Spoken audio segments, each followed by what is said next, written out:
Segera Apa saja download yang disebut Quran oleh Tadabbur, Al-Quran, dia meraih tafsir dalam kebaikan. genggaman Contoh, Anda. bulan Ramadan adalah bulan Al-Quran. Bismillahirrahmanirrahim. Assalamualaikum warahmatullahi wabarakatuh. Alhamdulillahi ala ihsanih wa syukru lahu ala taufiqihi wa amtinanih. Wa asyhadu an la ilaha illallah wahdahu la syarika lahu ta'ziman li sya'nih. Wa asyhadu anna Muhammadan abduhu wa rasuluhu da'ila ridwanih. Allahumma salli alaihi wa ala alihi wa ashabihi wa ikhwanih.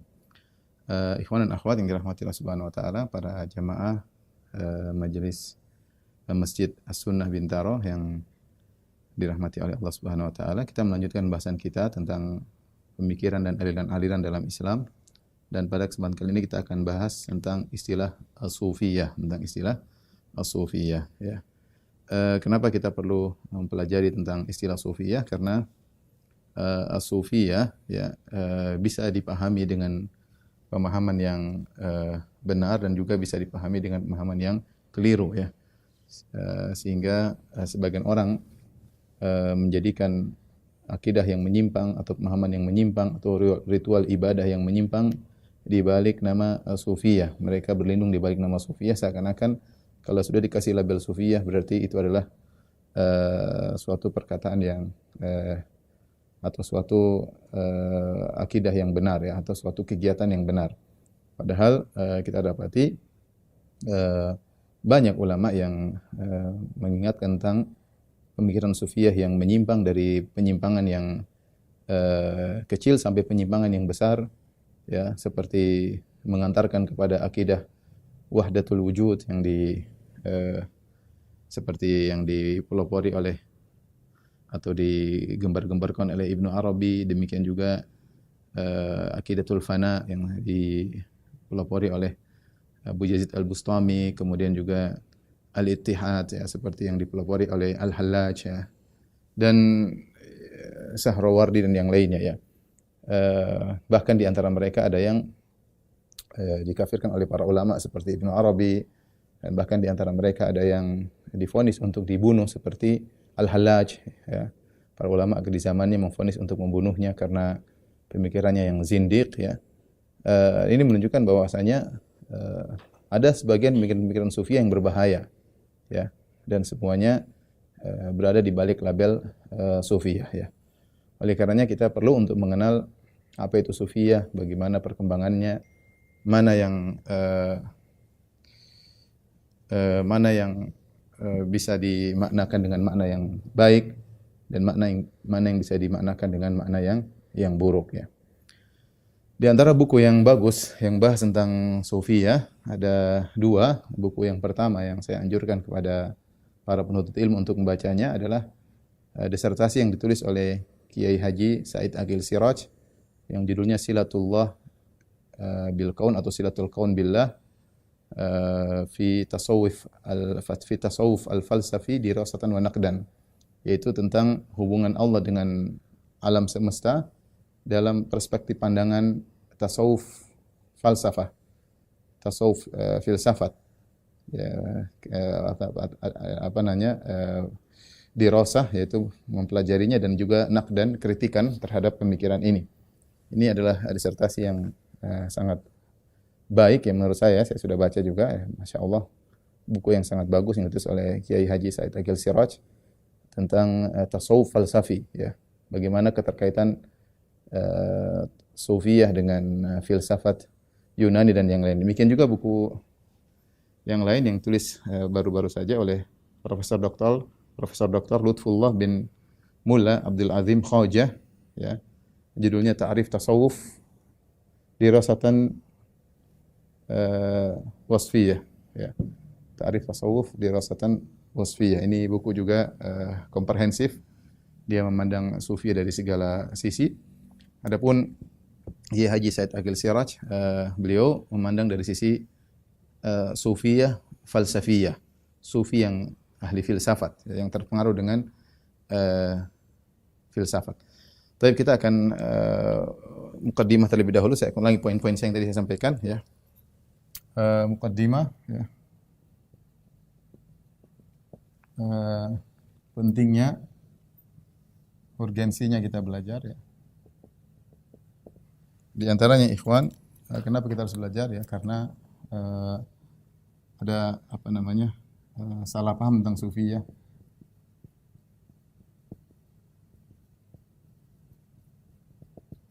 Sufiyah semuanya apa namanya? Dimaknai dengan konotasi ya.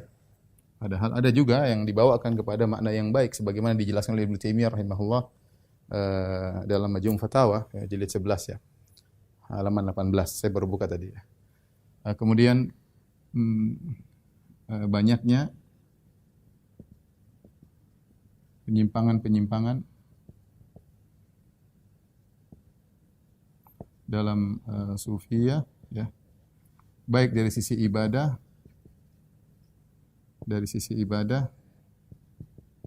maupun dari sisi akidah. Ya. Ibadah yang diingatkan oleh para ulama seperti misalnya ibadah yang disertai tarian-tarian,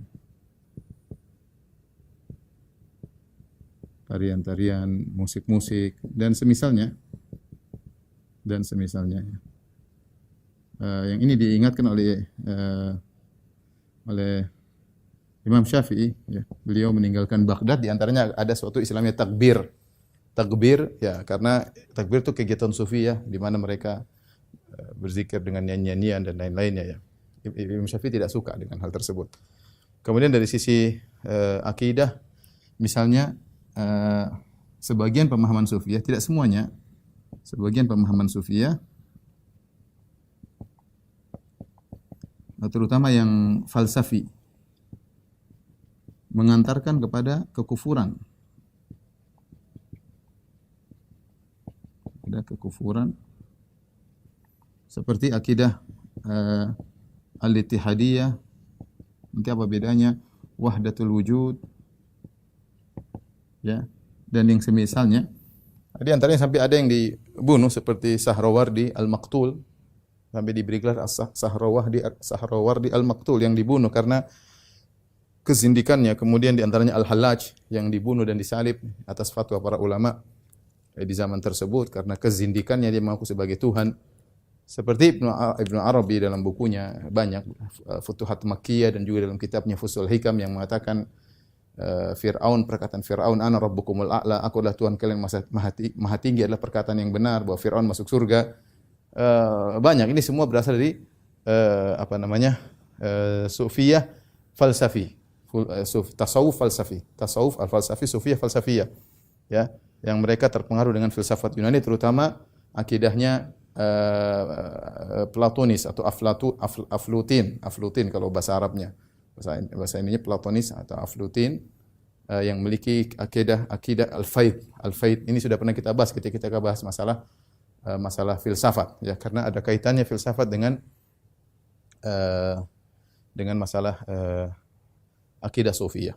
Kemudian di antara juga dari akidah misalnya ada pemahaman Nur Muhammadi. Nanti akan kita singgung sebagaimana ditulis oleh Ki Haji Said Agil Siraj. Tulisannya sangat bagus, sangat indah. Saya nasihatkan sekali lagi kepada para penuntut ilmu untuk baca buku tersebut. Buku tersebut banyak di internet, tinggal di download. Tulis Silatullah bil Qaun fi tasawuf falsafi dirasatan wa naqdan. Risalah S3 ya. Dan insyaallah dapat 2 jilid, dibaca bermanfaat, tidak buang-buang waktu baca buku itu. Itu buku saya baca dengan menyenangkan. Saya baca dengan senang, baca satu paragraf demi paragraf, tulisan yang sangat indah ya. Di mana beliau menulis dengan bagus, banyak menukil perkataan Syekhul Islam Ibnu Taimiyah, Ibnu Qayyim, membantah orang-orang sufiyah. Masya Allah ya, tulisan yang sangat luar biasa. Kemudian misalnya juga ada pemahaman misalnya pemahaman Nur Muhammad.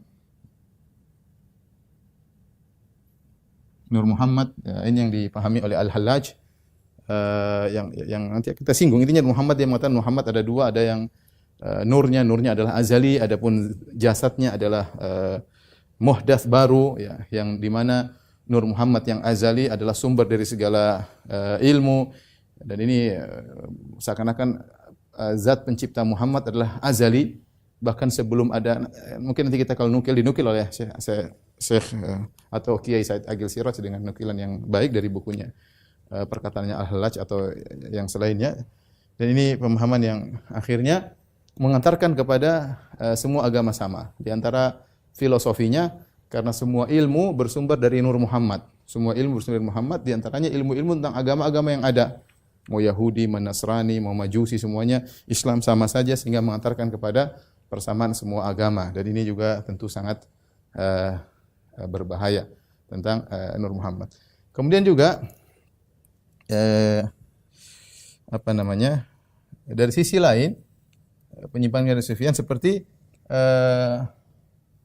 anggapan ada wali yang gila, ya. Wali yang gila. Wali yang gila karena saking cintanya kepada Allah Subhanahu wa taala sehingga dia menjadi gila. Tentunya ini ada hal yang menurut saya agak mencela kewalian karena orang gila dibilang wali, seharusnya wali-wali Allah Subhanahu wa taala tidak demikian, ya. Tidak ada contoh. Kalau kita katakan super wali Nabi Muhammad SAW, para sahabat, tidak ada yang saking wali malah jadi gila. Ini kan jadi agak gimana bagi Islam, ya. Orang belajar semakin dekat dengan Allah malah jadi gila. Ini membuat Islam agak tercoreng menurut saya, ya. Bagaimana orang semakin dekat dengan Allah malah semakin menjadi gila, ya. Ini hal yang menurut saya tidak pantas untuk diberikan label kepada para wali. Wali-wali Allah kita tahu, para sahabat, mereka tidak ada yang gila, ya. Mereka tidak ada yang sinting, mereka tidak melakukan hal yang aneh-aneh, enggak. Ya, tapi demikianlah ketika belajar sufiyah, kalau salah belajar bisa berbahaya. Makanya Imam Syafi'i berkata, ya, tidaklah ma tasawwafa rajulun fi awwalin nahar, tidaklah seorang belajar sufiyah di pagi hari kecuali sebelum zuhur dia sudah menjadi ahmak, ya, kecuali sudah menjadi pandir. Jadi pandir, karena kalau kita sudah bicara tentang sufiyah, kita akan dengar cerita-cerita yang aneh-aneh, yang macam-macam lah. Kalau kita dengar cerita di YouTube saja banyak, ya. Inilah si fulan ketemu dengan jin lah, jin dari planet mana lah, kemudian minta ijazah lah, apa macam. Kita dengar agak aneh-aneh, tapi ya begitulah. Semuanya mungkin bagi mereka, ya.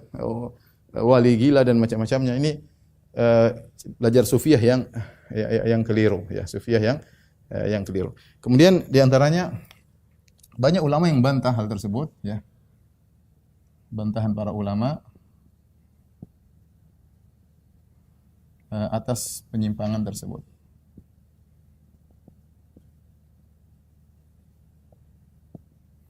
Di antaranya yang bantah misalnya misalnya Ibnu Jauzi dalam kitabnya Talbis Iblis, kemudian Asy-Syatibi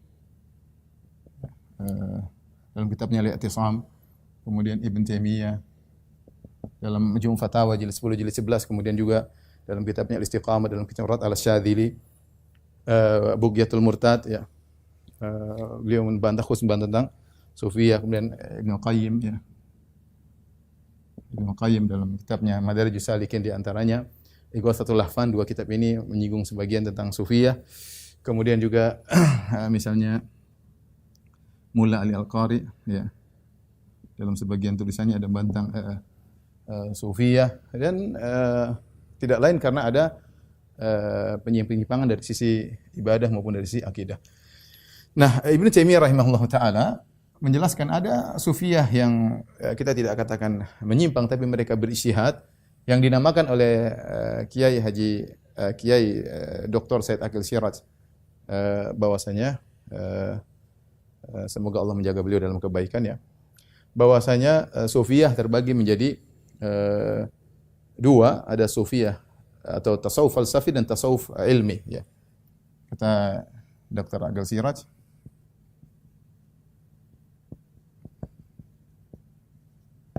bahwasanya tasawuf terbagi menjadi dua.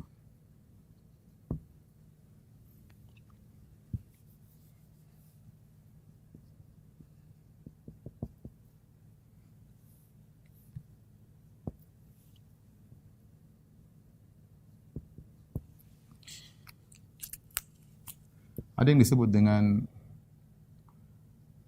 tasawuf al-ilmi atau amali, atau nanti kita cek lagi, ya. Tasawuf al-falsafi. Kemudian beliau menukil perkataan Ibnu Taimiyah, ya, bahwasanya sebagian orang-orang yang disebut dengan sufiyah, mereka berijtihad, mereka berusaha zuhud, mereka berusaha beribadah, ya. Di antara mereka ada yang minas sabiqin, ya. ada di antara mereka minal muqtasidin, dan mereka tidak maksum, di antara mereka ada yang keliru, tapi intinya mereka sebagaimana yang lain mereka mujtahidin. Begitu kata Ibnu Taimiyah rahimahullah taala untuk membedakan tasawuf al-falsafi. Tasawuf falsafi yang berbahaya, yang terpengaruh dengan berbagai macam pemikiran ya.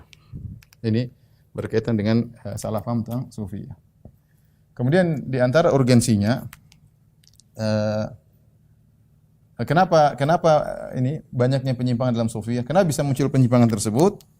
Karena terpengaruhnya teman sufiyah dari berbagai macam pemikiran, ya, terkontaminasinya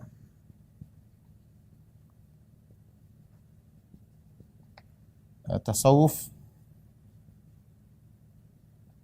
dengan berbagai pemikiran. Di antaranya tadi dipengaruhi oleh filsafat Yunani, di antaranya Aflutin ya. Aflutin atau Platonis ya. Yang punya akidah al-faid tentang bagaimana hubungan Allah dengan makhluk, akidatul faid, nanti mungkin akan kita bahas pada saatnya. Kemudian juga terpengaruh dengan misalnya pemikiran India. Seperti ada di antara mereka yang punya guru dari India yang akhirnya ada namanya meditasi ya. Meditasi untuk mencapai fana dan kemudian akhirnya menuju kepada nirwana ya. Seperti akidahnya apa namanya orang Buddha ya. Ini disebutkan oleh para ulama sebagaimana dinukil juga oleh Kiai Haji Dr. Said Aqil Siraj hafizahullah taala. Baik. Inilah mungkin urgensi kita perlu belajar. Itu ada banyak hal-hal yang lain, tapi saya kasih gambaran tentang kenapa kita harus belajar agar kita bisa apa namanya membenahi kalau ada yang keliru ya. Jangan sampai seorang kalau sudah kemudian masang dirinya di bawah label sufiyah berarti dia pasti benar. Ini lafal sufiyah, ini lafal yang apa namanya ya, terkadang bisa dimaknakan benar dan seringnya bisa dimaknakan dengan konotasi yang buruk karena munculnya berbagai macam pemikiran-pemikiran tentang sufiyah ya. Baik. Mukadimah yang pertama tadi tentang urgensinya, yang kedua tentang definisi tasawuf.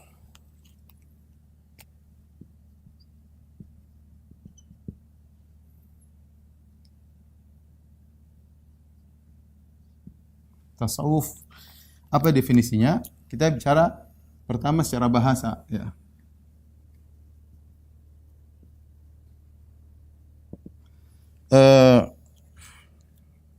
Secara bahasa maka sangat membingungkan para ulama tentang sebenarnya sufi itu dari mana ya, kalau kata sufi ya. Sufi itu sebenarnya akar katanya dari apa ya? Maka ada berbagai macam pendapat sebagaimana dinukil oleh Dr. Said Aqil Siraj dalam bukunya dan juga dinukil oleh dalam kitab yang saya tadi tunjukkan. Di antaranya berpendapat bahwasanya secara bahasa diambil dari as-safa. Safa itu artinya bersih, murni. Di mana orang yang sufi maksudnya dia yang berusaha adalah orang yang berusaha untuk membersihkan jiwanya dari penyakit-penyakit hati, dari keburukan-keburukan. Namun ini jadi muskilah, problem, karena seharusnya secara bahasa nisbah kepada as-safa adalah as-safai, bukan as-sufi. Sehingga ini dikritiki secara bahasa tidak tepat. Kemudian ada lagi yang berpendapat bahwasanya dikatakan sufi karena dari suffah. Kita tahu ahlus suffah. Suffah adalah lokasi di belakang Masjid Nabawi yang ditinggali oleh para sahabat. Para sahabat yang berhijrah ke kota Madinah dan mereka tidak punya tempat naungan, tempat tinggal, tidak punya kenalan. Maka mereka tinggal di suatu areal namanya Suffah, ya. Sekarang kalau di Masjid Nabawi disebut dengan Daggah, ya. Areal tersebut. Dulu dikenal dengan Suffah sehingga para sahabat tinggal di situ. Mereka tinggal di situ karena mereka tidak punya tempat tinggal. Tapi kalau mereka sudah punya tempat tinggal, mereka tinggalkan tempat tersebut. Jadi mereka tinggal di Suffah, tidak punya rumah, tinggal di masjid karena darurat, bukan karena pilihan mereka, tapi karena darurat. Sehingga mereka tinggal di situ, ya. Namun ini juga dikritiki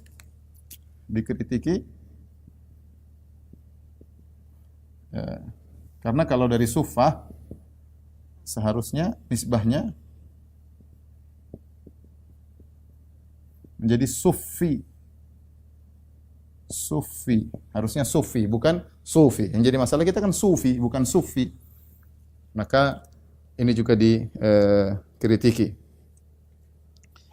Kemudian juga ada yang mengatakan Sufi dari bahasa Yunani, ya.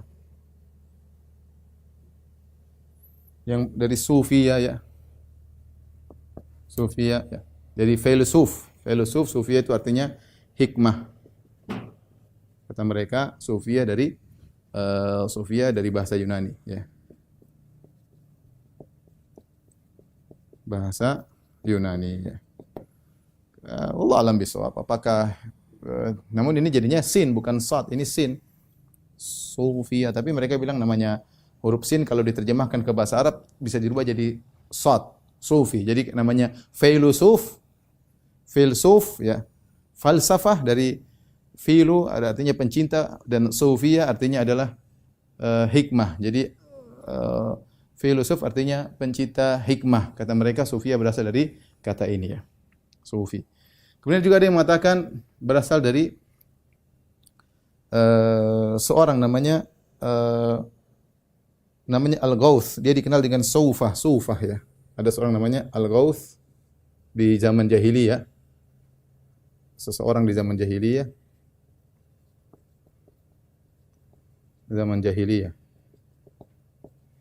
Yang dikenal dengan Sufah. Dia adalah orang yang pertama kali disebutkan mengkhidmatkan dirinya kepada Masjid Haram. Namun ini juga dikritiki oleh orang Sufi sendiri karena mereka tidak mau bahwasanya Sufia dinisbahkan kepada orang jahiliyah, ya. Dikritiki karena nisbahnya kepada orang jahiliyah.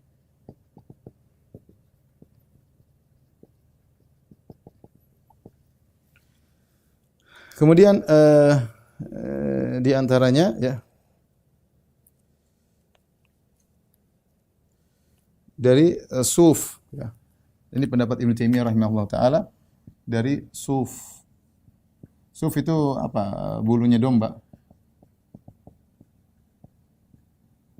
Kenapa dikatakan suf? Kalau ini secara nisbah benar. Secara nisbah sudah benar. Secara nisbah sudah benar.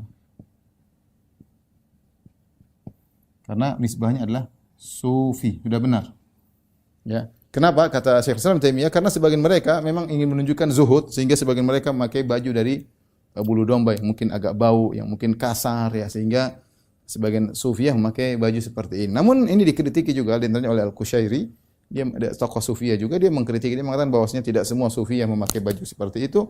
Lagi pula yang sering memakai baju tersebut adalah para ruhban dari orang-orang Nasara dan mereka tidak ingin dikatakan bertasyabuh dengan orang Nasara. Tapi intinya ini pendapat tidak tahu mana yang rajih dan sampai ada yang mengatakan pendapat terakhir bahwasanya sufi adalah isim jamid, bukan mustaq. Isim jamid maksudnya dia nama istilah sendiri tanpa ada akar katanya. Jamid maksudnya tanpa akar kata. Ya, sehingga mereka bilang tidak perlu kita cari-cari tahu akar katanya, tanpa akar kata. Ya. Demikianlah suatu nama yang diberikan kepada orang-orang yang seperti itu. Ya. Tapi yang perlu saya sampaikan bahwasanya istilah sufi sepakat istilah sufi tidak ada di zaman Nabi dan para sahabat. Dan para sahabat. Baru muncul di zaman para tabi'in, di zaman Hasan al-Basri, di zaman para tabi'in. Di zaman para tabi'in. Nah, ini tadi definisi secara bahasa saja, maka banyak versi dan ini cukup membingungkan ya, mana yang mau kita pilih. Karena tiba-tiba istilah itu muncul tapi mau dicari akar katanya diperselisihkan. Mau ikut ini ada yang kritik, mau ikut ini ada yang kritik, semuanya dikritiki. Semuanya dikritiki ya. Tapi adapun istilah, adapun di sini secara istilah terminologi ya. Maka lebih parah lagi istilahnya, lebih khilaf lagi di antara mereka. Lebih khilafnya lebih banyak lagi di antara para ahli tasawuf. Khilafnya lebih banyak lagi ya di kalangan para tasawuf. Ahli tasawuf.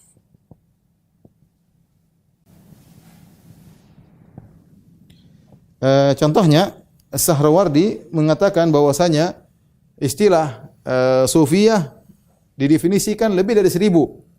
Kata Sahrawardi, menurut Sahrawardi,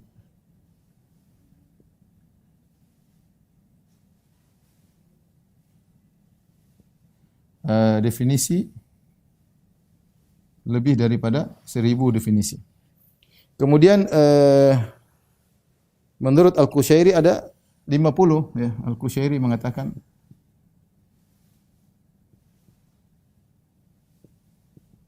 ada 50 definisi. Kemudian di antara juga misalnya dari Ibrahim bin Maulid, dia mengatakan ada sekitar 100. Ada lagi yang mengatakan sekitar 100 definisi. Sehingga kalau kita mau cari definisi sulit. Kenapa sulit? Karena kita katakan tadi mudah. Apa rahasianya kenapa sulit? Karena sufiyah macam-macam. Modelnya dari siapa? Sufiyah secara ilmiah atau amaliyah, atau sufiyah secara akidah, secara falsafah. Belum tarekot banyak sekali. Terus apa yang membuat suatu kata yang jami' dan mani' yang bisa menggabungkan seluruh aliran dalam sufiyah ya. Sehingga tadi sampai ada 100 pendapat, ada 50 pendapat, ada kan 1000 pendapat. Ini disampaikan oleh Ibnu Khaldun dalam Al-Muqaddimah, dia berkata, "Wa qad hawala katsirun minal qaum", sungguhnya banyak dari orang-orang sufi ya, hawala al-ibarah, berusaha untuk membuat ungkapan an makna tasawuf, tentang makna tasawuf. Bilafzin jami', ya. Yu'ti syarha maknahu, dengan satu lafal yang jami', yang komprehensif, yang mencakup seluruh makna sufiyah. Walam yafi bidzalik qaulun min aqwalihim, dan tidak ada satupun perkataan mereka yang bisa mencapai tujuan tersebut. Ya, jadi Ibnu Khaldun sini mengatakan kita tidak dapati definisi tasawuf yang benar yang bisa mencakup seluruh aliran-aliran atau pemikiran-pemikiran dalam tasawuf. Jadi intinya definisinya sudah sulit ya. Dan kita sepakat bahwasanya ini tidak ada di zaman Nabi sallallahu alaihi wasallam, tidak ada di zaman para sahabat, baru muncul di zaman para tabi'in, yaitu pada pertengahan abad kedua Hijriah. Baik, tolong dihapus, kita di sini kita bahas tentang sejarah Sufiyah. Baik, sejarah Sufiyah.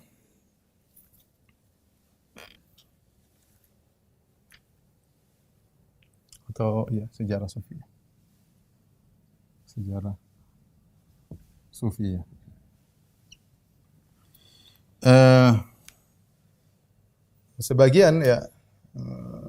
Sebagian ulama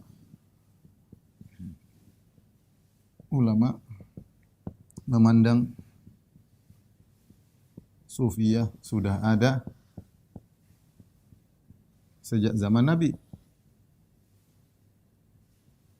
Zaman Nabi sallallahu alaihi wasallam. Di antaranya misalnya seperti Abu Nuaim dalam kitabnya Al-Hilyah, dia mengatakan, Abu Nuaim fil Hilyah dalam kitabnya mengatakan di antara Sufiyah adalah 10 sahabat yang dijamin masuk surga. Al-Asyraful Basyaruna bil Jannah, 10 sahabat yang dijamin masuk surga. Siapa mereka? Ya Abu Bakar, Umar, Utsman, Ali, Abdurrahman bin Auf, Zubair bin Awam, Sa'id bin Zaid, kemudian Talha bin Ubaidillah, ya, Sa'ad bin Abi Waqqas, Abu Ubaidah bin Jarrah. 10 orang yang kata beliau adalah sufiyah. Tentunya ini tidak tepat ya, karena kita bicara tentang istilah sufiyah. Karena istilah sufiyah sepakat tidak ada di zaman Nabi, tidak ada di zaman para sahabat. Namun kita kasih uzur kepada para ulama yang mengatakan para sahabat adalah orang-orang sufi. Tidak lain uzurnya apa? Uzurnya karena mereka memandang sufi maknanya zuhud. Karena mereka memandang sufi artinya zahid, orang yang zuhud.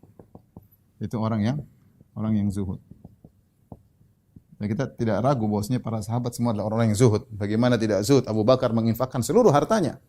Seluruh hartanya diinfakkan. Ya. Siapa kayak Abu Bakar? Dunia tidak ada di hatinya. Semua diinfakkan. Umar menginfakkan setengah hartanya. Ya. Jadi para sahabat tidak ragukan tentang kezuhudan mereka. Ya. Ini pendapat. Pendapat yang lain, ini pendapat Ibnu Taimiyah rahimahullah taala. Ya. Di antaranya sebagian ulama berpendapat sufiyah muncul di tengah atau akhir abad kedua. Abad kedua. Dan masing-masing punya dalil, dan ini pendapat yang dikuatkan oleh Ibnu Taimiyah rahimahullah. Ini pendapat Ibnu Taimiyah.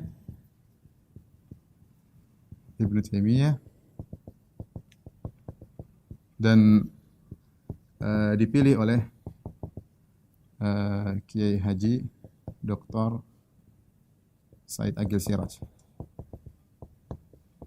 dalam risalahnya, ya, beliau mengatakan ini pendapat yang lebih kuat karena Ibnu Taimiyah berdalil dengan tarikh, dengan sejarah kenyataan yang ada. Ibnu Taimiyah berpendapat bahwasanya sufiyah muncul di abad kedua, ya.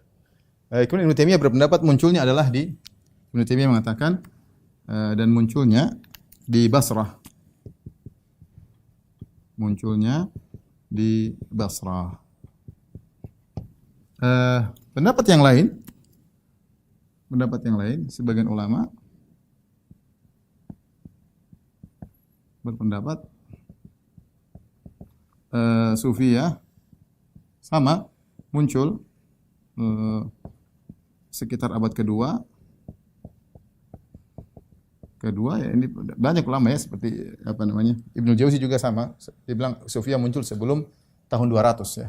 Tetapi sebagian ulama berpendapat bahwasanya awal munculnya bukan di Basrah, tetapi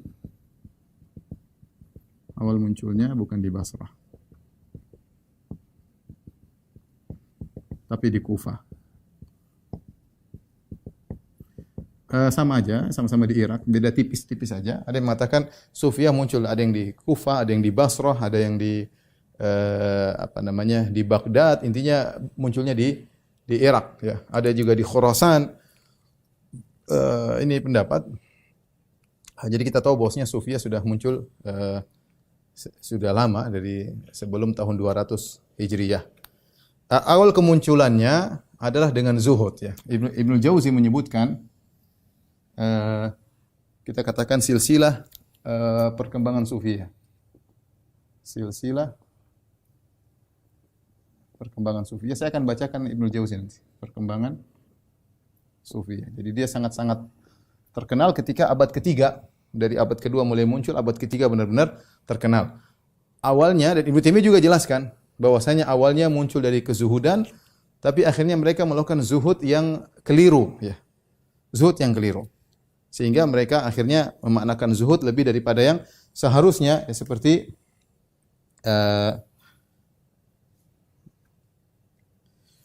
kita bicara zuhud, ya. Kita bicara zuhud.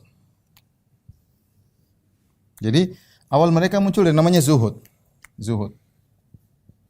Ini sebab awal munculnya sufiyah.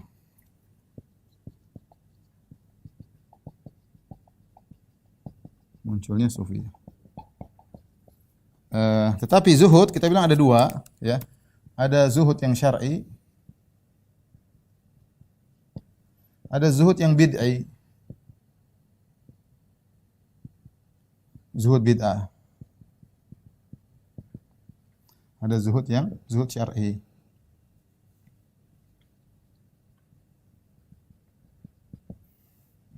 Dan disinggung oleh Kiai Haji Said Agil Siraj dalam bukunya. Zuhud syar'i artinya yaitu thiqah bima indallah, percaya dengan apa yang Allah miliki daripada apa yang di tangan kita. Atau Ibnu Taimiyah mengatakan zuhud adalah tarku ma la yanfa'u fil akhirah, meninggalkan sesuatu yang tidak bermanfaat di akhirat. Ini zuhud yang sesungguhnya. Seorang melakukan sesuatu dia pikir manfaat enggak di akhirat. Kalau enggak bermanfaat dia tinggalkan. Itu namanya zuhud, ya. Dan para Nabi SAW, para sahabat mereka mempraktikkan zuhud, ya. Mereka mempraktikkan bukan meninggalkan dunia secara total, tidak, tapi mereka gunakan dunia untuk meraih akhirat, ya. Mereka menggunakan dunia untuk meraih akhirat. Adapun zuhud yang bid'i, makanya Allah Subhanahu wa taala dalam Al-Qur'an, ya, bukan berarti harus meninggalkan dunia, ya. Makanya dalam Al-Qur'an, ya, banyak ayat suruh berinfak. Ayat suruh infak, suruh berinfak. Nah, kalau disuruh berinfak mau tidak mau seorang harus bekerja untuk bisa memiliki harta, untuk bisa berinfak. Nah, makanya ini menunjukkan dunia dicari untuk akhirat, ya. Bukan meninggalkan dunia secara total, itu zuhud yang bid'ah. Kemudian contohnya misalnya Allah mengatakan wabtaghi, dan ayat ini diantaranya seperti firman Allah Subhanahu wa taala wabtaghi fima atakallah ad-darul akhirah wala tansa nasibaka minad dunya wala tansa nasibaka minad dunya. Ini nasihat orang-orang saleh dari kaum Musa kepada Qarun. Kata mereka, wabtaghi fima atakallahu ad-darul akhirah. Hendaknya carilah dengan apa yang Allah berikan kepadamu dunia, carilah akhirat. Wala tansa nasibaka minad dunya, dan jangan lupakan bagian dari duniamu, ya. Tidak jadi masalah. Allah juga berfirman misalnya dilarang mengharamkan yang halal. Haramkan yang halal. Ya. Kata Allah, ya ayyuhalladzina amanu la tuharrimu thayyibati ma ahallallahu lakum. Wahai orang beriman, janganlah kalian mengharamkan apa yang Allah halalkan bagi kalian. Allah berfirman, qul man harrama zinatallahi allati akhraja li ibadihi wat thayyibati minar rizq. Siapakah yang mengharamkan perhiasan yang Allah keluarkan bagi hamba-hambanya dan perkara-perkara baik, ya, thayyibati, rizki-rizki yang baik, ya. Tidak boleh asal mengharamkan. Kemudian juga seperti hadis-hadis Nabi sallallahu alaihi wasallam, ya. Misalnya hadis Salman dan Abu Darda radhiyallahu ta'ala anhuma. Jelas ketika Abu Darda inginnya puasa melulu, ya, sehingga lupa dengan istrinya, ya, lupa dengan kesehatannya, maka Salman menegur. Kata Salman, inna li rabbika 'alaika haqqan, sungguhnya Rabbmu punya hak. Wa li jasadika 'alaika haqqan, badanmu punya hak untuk istirahat. Wa li zawrika 'alaika haqqan, tamu punya hak untuk dijamu. Wa li ahlika 'alaika haqqan, dan istrimu punya hak untuk kau perhatikan, mesrai dan yang lainnya. Fa'ati kulladzi haqqin haqqah. Dan maka berikanlah masing-masing haknya. Jadi kalau kita praktek para sahabat, mereka pikiran mereka akhirat, tapi bukan berarti mereka meninggalkan dunia. Mereka mengolah dunia. Dunia di tangan mereka, tapi hati mereka di akhirat, ya. Sehingga mereka lebih percaya athiqa bima indallah, mereka percaya dengan apa yang Allah janjikan, bukan percaya dengan apa yang di tangan mereka. Itu namanya zuhud. Tarku ma la yanfa'u fil akhirah, meninggalkan perkara yang tidak bermanfaat di akhirat, ya. Dan kita tahu bahwasanya ada sahabat-sahabat yang kaya raya seperti Abdurrahman bin Auf, dan ada bahkan para nabi yang kaya raya seperti Nabi Sulaiman, Nabi Daud. Jadi intinya zuhud bukan berarti harus meninggalkan dunia. Nah, muncul mereka tatkala melakukan zuhud berlebihan, ya, sehingga mereka, kata Ibnu Taimiyah rahimahullah taala, takut yang berlebihan, ya. takut yang berlebihan. Seperti dalam sebagian kisah bagaimana sebagian mereka di bacaan Al-Quran langsung meninggal. Ya, takut mereka luar biasa. Tentu hal ini tidak sampai pada derajat Nabi dan para sahabat tidak demikian. Nabi itu tidak demikian ya. Ini khauf zaid yang berlebihan yang tidak dimaksudkan syariat dengan demikian. Karena orang berlebihan takut sehingga tidak bisa beraktivitas. Ya, sehingga dibacain Al-Quran meninggal. Ini itu beberapa ada yang pingsan, ada yang meninggal. Ibnu Taimiyah sebutkan. Ini contoh zuhud yang tidak tepat ya. Seperti meninggalkan dunia total. Dunia secara total. Ini tidak benar. Kita bilang kalau semua sahabat dunia total, gimana Islam mau berkembang? Islam butuh perjuangan, Islam butuh pengaturan, ada yang mengayomi janda, mengayomi fakir miskin, ada namanya zakat, ada namanya hukum-hukum Islam, ada namanya mungkin menjaga keamanan, ada namanya ekspansi, banyak hal. Ya, ada namanya bela negara, banyak hal. Nah, kalau semuanya urusan tinggalkan dunia semua, terus bagaimana mau berkembang Islam? Ini zuhud yang keliru ya. Kemudian misalnya zuhud dengan meninggalkan ilmu. Meninggalkan menuntut ilmu. Menuntut ilmu syar'i. Kemudian malah cari ilmu yang tidak ada dalilnya, seperti namanya wajid ya, kemudian namanya al-kashf, istilah sufia, al-wajid, al-kashf, maqamat, kemudian banyak istilah, ada al-fana, ada al-wihdah, ada macam-macam ya. Nah, ini awalnya mereka berangkat dari zuhud yang syar'i, kemudian akhirnya berpindah ya, ini awalnya, kemudian menuju ke zuhud yang tidak syar'i, akhirnya setelah itu semakin parah ya, semakin parah terjerumus dalam penyimpangan akidah. Sebagaimana tadi kita sebutkan.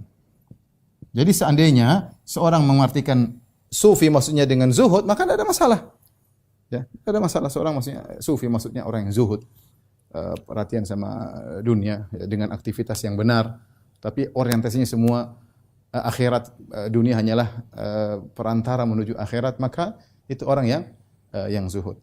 Tapi saya akan bacakan bagaimana sejarah perkembangan sufiyah menurut Ibnu Jauzi ya. Menurut Ibnu Jauzi dalam kitabnya Talbis Iblis. Talbis Iblis. Masih ada waktu.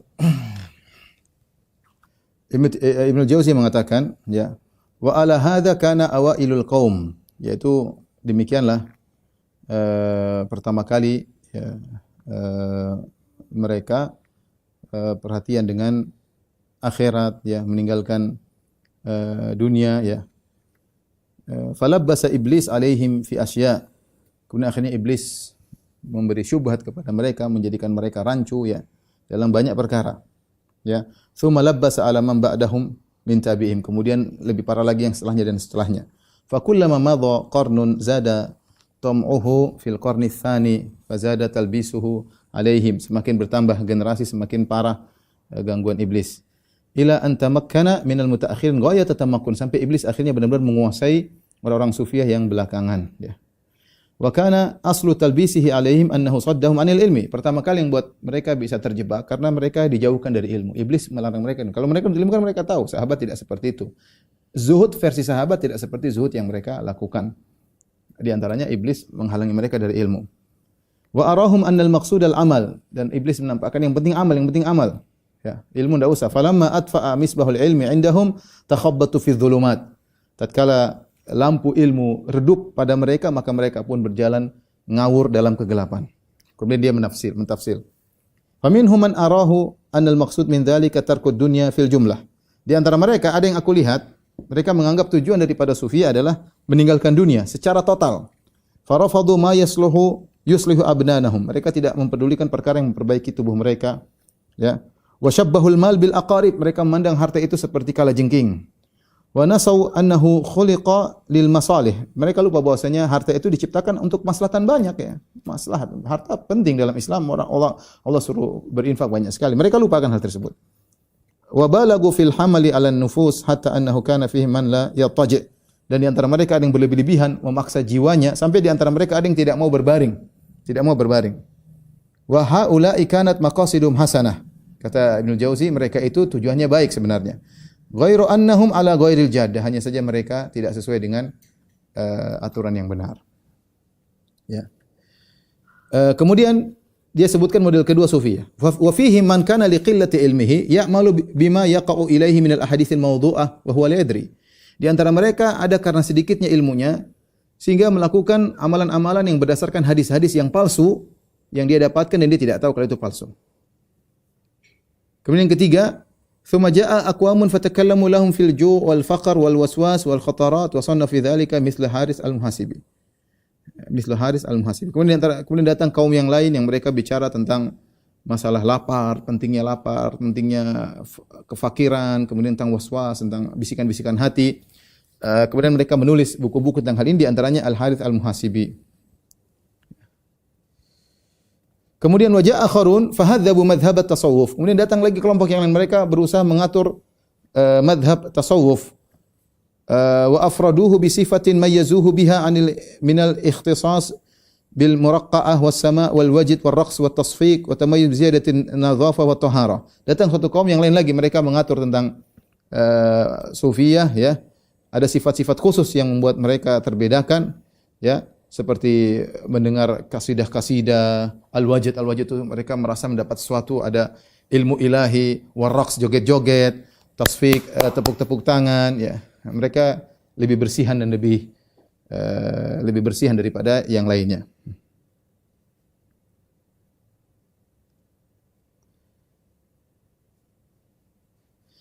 Sampai beliau berkata, saya loncat aja, wa minhum man kharaja bihil ju' ila al-khayalat al-fasidah. Di antara mereka ada yang gara-gara lapar, kata mereka, akhirnya mereka terkena dengan khayalan-khayalan yang rusak. Fada'a ishqal haqqi. Mereka mengatakan kami rindu kepada Allah Subhanahu wa taala. Faka'annahum takhayalu syakhsan mustahsanu surah. Seakan-akan mereka menghayalkan Tuhan itu adalah suatu bentuk yang indah, fahamu bi, dan mereka rindu kepada bentuk tersebut. Ya, wa haula'i bainal kufri wal bid'ah, dan ini di antara kekufuran kebid'ahan. Thumma tasha'abat. Kemudian kata Ibnu Jauzi, thumma tasha'abat bi aqwamin minhum turuq. Kemudian jalan-jalan semakin bercabang-cabang. Fafasudat aqaiduhum, akidah-akidah mereka menjadi rusak. Famin haula iman qala bil hulul. Ini puncak kerusakan sufiyah. Di antara mereka ada yang mengatakan dengan hulul, yaitu Allah bersatu menempati makhluknya. Wa minhum man qala bil ittihad. Di antara mereka yang berkata Allah bersatu dengan makhluknya, bukan menempati, benar-benar bersatu. Beda dengan menempati. Kalau hulul menempati, kalau ittihad bersatu. Nanti akan kita jelaskan pada pertemuan berikut insyaallah. Wa ma zala iblis yakhtibuhum bi fununil bid'ah hatta ja'alu li anfusihim sunanan. Dan senantiasa iblis berkhutbah kepada mereka, yaitu berbicara dengan mereka dengan berbagai macam variasi bid'ah, sampai-sampai mereka punya sunnah-sunnah tersendiri yang mereka kerjakan.